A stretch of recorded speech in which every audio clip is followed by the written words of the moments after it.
All right, so my last video kind of blew up a little bit, and I want to go over a few things that I saw in the comments and some counterpoints and some valid points to a lot of those comments that were said, and kind of get into why it's such a big deal and why I feel a lot of people are really missing the point about what I said and kind of just hand wave and blanket defend Arrowhead over the dumbest things. And there's some valid criticism in there too. One of the comments I saw is, I kind of accepted that once a year Helldivers enters, the game is about to die, what did I was thinking phase, which I get being like just expecting that and accepting it. I disagree. It shows that they haven't learned from their mistakes, which is something that they have directly said in the past that they were trying to do, is learn from their mistakes. Yet here we are with some similar issues to the past of things they have done that they clearly have not learned from. That's the problem. Someone else pointed out that the list of bugs that happen, the bug order in which they're fixed, is usually quick and easy fix versus things that take a lot longer to fix. I'm not saying they shouldn't be fixing issues if they're really minor. I appreciate them taking the time to deal with very annoying little prick bugs, but the issue is these were harmless bugs. Like, I kind of get why they wanted to remove the Dreadnought bug where you could get in the mech with that specific armor on and the bleed out time would stop, but it's a finite thing. Like, it's a limited time. If the mech dies or you run out of ammo, you're either dead or you're stuck in the mech and can't do anything and going to die eventually anyway, which is why I feel that was kind of unnecessary to fix. I feel like they could have leaned into that as like, okay, that's kind of cool, give them a little bit longer to deal with this or handle this and take advantage of this, and then once it's done kind of thing. And sure, you could work a team around trying to keep that team member alive. That builds a level of team play, is what I'm saying. Is it would be really cool to have that mechanic or that bug back, because then if you really wanted to save your teammate and save reinforcements, you could by offering them your mech and they become your Dreadnought. It would just be cool to see. I think it's a pretty minor thing to do, especially considering you have limited mechs. So if the mech dies, they die. If they run out of ammo, they're out of commission for a little while, and they have a very limited time to get to the next mech before they die. I think that would be really cool. That's the really big reason why I think that bug should have stayed, and they should have leaned into it. In regards to the warp pack, why? This whole game is satire. I understand that they want a level of flavors of realism and whatnot, and I mean this in more so the sense that they want to have that vibe, but not necessarily make it a milsim. There's been clarification on that where they don't want a milsim. It's not a milsim. They have elements and flavors of it. That one bug leans into the silliness and expendable nature of Helldivers, where you can teleport out and fall out. Their own marketing material has Helldivers being hit by Hellpods, burned alive, slammed into walls, shot by teammates constantly. So why is a bug where you get to teleport out, even if by accident, and fall to your death out of the Pelican, why is stuff like that being taken out? It feels like they're taking away things that they themselves are trying to portray as part of the satire. That's why that one kind of bothered me, and I really want to see it back just because it's silly stuff. It's funny. It adds to the game. It doesn't, taking it away just takes away from the fun and satire of it. One individual says that understandable crash out, understandable points, caveat, they fixed things before and we should give them time to and support their victories as much as disappoint of their defeats. I don't disagree with this, but I also think that they kind of missed the point. It's not that I'm not celebrating their victories. I very much so have in the past. There's evidence of that on my channel. I appreciate the work that they do and the patches they fix. It's the fact that there's still a lot of issues that have been around for a long time that still aren't getting addressed, and they still make the same mistakes. They do fix things, and they will in the future, but they keep repeating the same mistakes, fixing the most nonsensical bugs, and ignoring things that desperately need attention or have been talked about through player feedback and surveys and just have gone radio silent, unanswered. That's the problem I have with it. Not that they aren't doing anything, the fact that they're prioritizing the wrong things every time. There's even been comments of like, I've never had these issues, it must be a you problem. I'm sorry, shut up. Just shut up.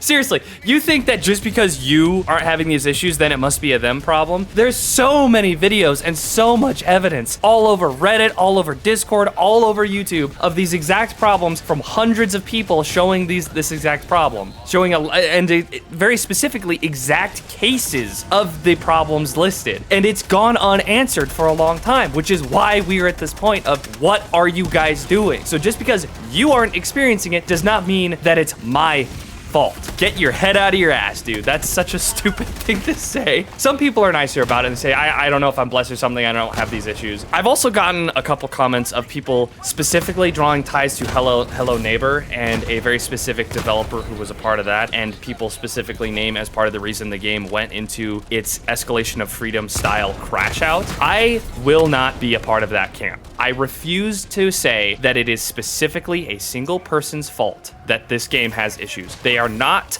the only reason this game has issues. They might be a large contributing factor, but laying the blame on a single person, and there's a lot of people working at this studio, even if it is a small studio, putting all the blame on that one person for all of these issues is nonsensical, and it just pushes hostility that I don't want. I want the company and the people in charge to understand what the problem is so they can direct people how to fix it, not to witch hunt a specific person. Stop. That is not healthy. In regards to silent chargers, someone says you just need to adapt. You can't adapt to silent chargers, and it's funny, and it's something I've experienced I find really funny, yada, yada, yada. They're completely missing the point, like entirely missing the point. Sure, it's something you have to adapt to. It's a 2-ton brick of chitin and anger, and it makes noises. It's supposed to make noises. This is a video game. This is a video game where the audio is important, and this very big enemy is floating at you. Makes no sound. Sure, you can deal with it, but it's a long-standing issue that has been around for a very long time and has not been addressed. And only now, after this huge uproar of community backlash, are they finally listing it as something they want to fix again when they didn't in the first place, when it was on the known issues in the first 60-day plan. That's the problem. God, people just like to say skill issue like that completely negates any criticism, any valid criticism of anything against what they like. Like, oh, your opinion's invalid because you just don't know how to deal with it. Not the fact that it's a broken mechanic that has been a broken mechanic and it shouldn't be broken a year after it was announced that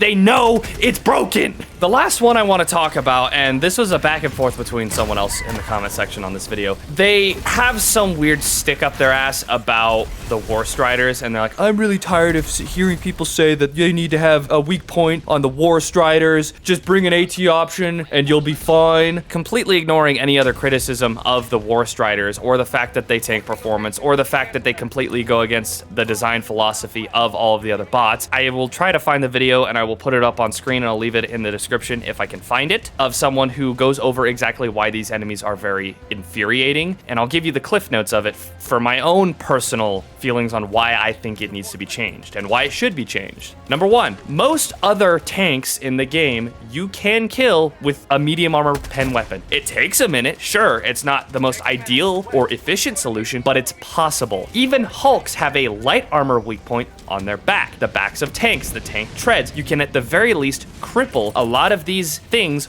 with a medium pen weapon. In some cases, kill them with a light pen weapon. Hulks, factory striders, tanks, gunships, you can shoot those down. You can kill all of those or cripple them with a medium pen weapon. War striders, you cannot. You have to have heavy pen. You can cripple them by shooting off their guns and whatnot, but there's no medium points to do that. And this guy's argument is you should be having an AT option to deal with all of this. You should go to bots with something to deal with heavy units. The design for bots is killable without AT, not necessarily efficient, and much easier with AT. The War Striders just go against that, and I don't appreciate that when they replace Hulks, an enemy that you can deal with a light pen weapon. Even just the basic Liberator can do it. It's possible. These things don't, and they're everywhere, and they're ragdoll monsters. They're not even a serious threat in the sense that they kill you outright. They just knock you around like crazy, and that's all they bring to the table, which is not good. The ragdoll in this game was one of the main sticking points in the 60-day plan, and every time they introduce a new enemy, Leviathans, Flesh Mobs, and War Striders, they have insane ragdoll and infuriating spongy mechanics. Yes, they do make the game harder because they replace Hulks, but why? The big thing that gets me is we don't even know that we're going to get them unless we know the constellations or quote-unquote seeds of these maps and the enemy generation by memory. We don't have any information to know if we are going to need a dedicated AT option or if we can go more jack of all. I like running 110s and autocannon. That takes two 110s to kill kill a single War Strider. It's not okay. Like, if it does kill him in one, I have yet to see it. It just sucks that I have to use twice as much to kill something that replaces something that it only took one before. And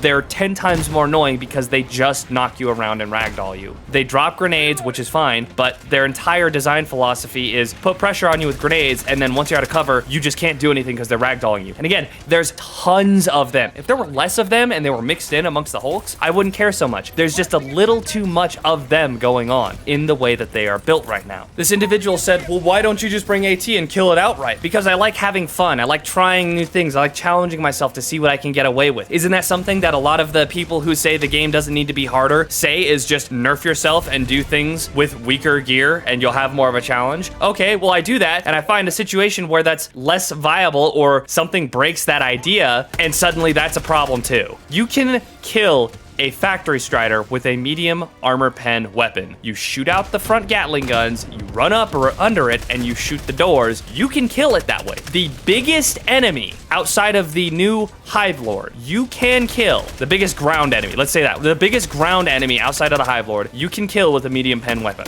War Striders, you cannot. That's not okay. That's bad design. It goes against their design philosophy. People think I'm saying this stuff just to complain, and there's even people who admit they didn't even watch the whole way through, and there's like, oh, you compare this game to No Man's Sky, and that's a really dumb comparison to make. No, it's not. Shams Georgiani himself in an interview said they took inspiration from the redemption that No Man's Sky had, but the difference here is No Man's Sky learned from their mistakes and decided to shut up and put their nose to the grindstone and give people what they promised and what they asked for, and didn't go back on these changes in the future, whether intentionally or not. They also just kept working at it. We have a situation where they say we're learning from our mistakes and we'll do better in the future, and then we end up in a vicious cycle where it happens again and again and again and again. How that is not comparable is completely baffling to me because they directly reference No Man's Sky as an inspiration for their own redemption, yet seem to miss the part where they don't make the same mistake again.